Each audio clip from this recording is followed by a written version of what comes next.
কি ভাই, আগুনের সামনে এই পালে একা একা বসে কি ভাবছে? ভাবছি এই এই যে 2025 সালটা গেল, কেমন যেন বিষণ্ণতায় ভরা। এই যে মাইলস্টোনের শিশুগুলো মারা গেল কিছুদিন আগে, তারপরে ডিসেম্বর মাস আসলো,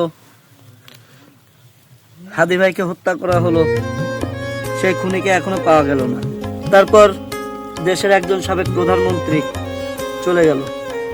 তবে আক্ষেপ হচ্ছে একটা জিনিস নিয়ে, এই যে আমাদের বাংলাদেশের ক্রিকেটার, মানে যাদের খেলা দেখে আমরা আর কি ক্রিকেট খেলাটাকে ভালোবেসেছি, সাকিব, মাশরাফি, তামিম, মানে পঞ্চপাণ্ডব, হাদি ভাই মারা গেলে এদের কোনো মানে স্ট্যাটাস দেখলাম না। কিন্তু যেই নেত্রীটা মারা গেল, অমনি সবাইকে যেন মনে হলো এতকাল সবাই মারা গেছিল, হুট করে সবাই যেন কেমন যেন আবার জান ফিরে পাইলো। তারা বোঝা যাচ্ছে যে তারা আছে, কিন্তু তারা একটা টু শব্দ করেনি তখন।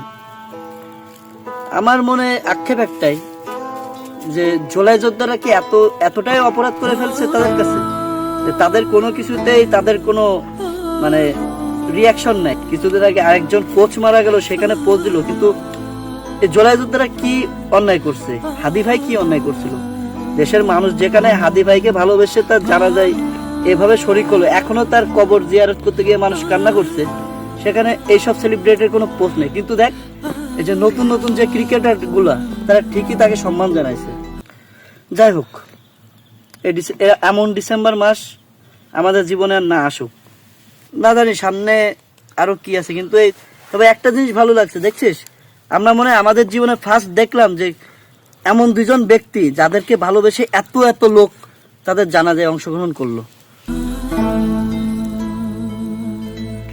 দেখা যাক সামনে কি হয়।